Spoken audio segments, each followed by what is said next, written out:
In the 1970s, a patient drew a glass of water. When scientists asked him why, he said he was thirsty. Except nothing in his brain actually knew that.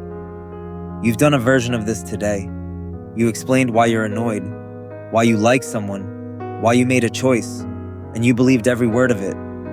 But there's a part of your brain that isn't built to tell the truth about your motives. It's built to never say, I don't know.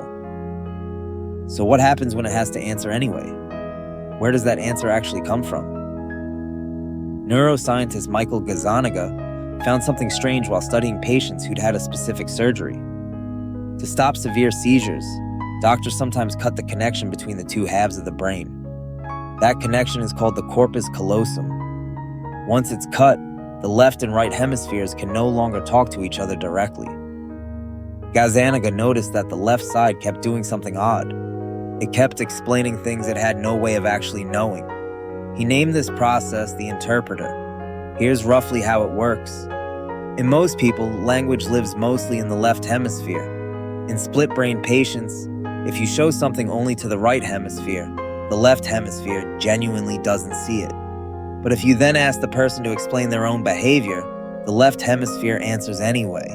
It just invents something plausible. In one experiment, researchers flashed the word smile to a patient's right hemisphere. They flashed the word face to the left hemisphere. Asked to draw what they'd seen, the patient drew a smiling face.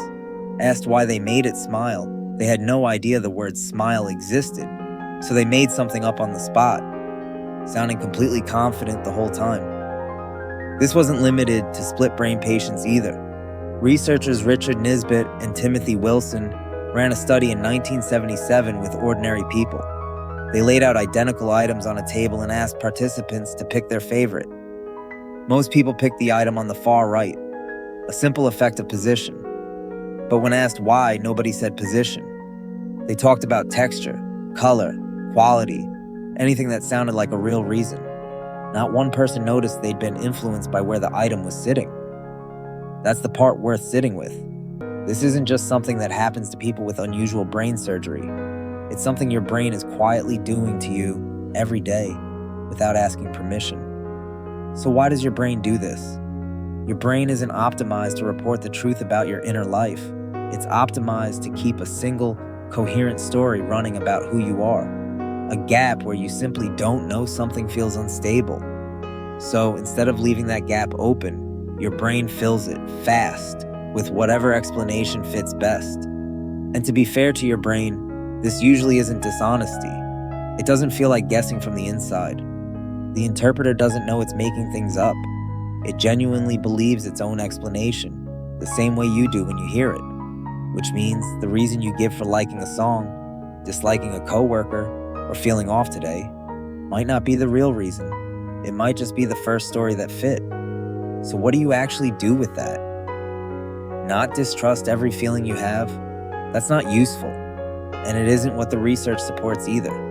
Instead, treat your first explanation as a guess, not a verdict. When you notice a strong reaction, ask what else might be going on before locking in the story your brain hands you. Think back to that patient with the glass of water. He wasn't lying. He was doing exactly what all of our brains do, filling a gap with a story that felt true. The only difference is, most of the time, nobody's there to catch us doing it. At Cogvora, we look at moments like this because understanding how your own mind works changes how much you trust the story it tells you. Not less, just more carefully.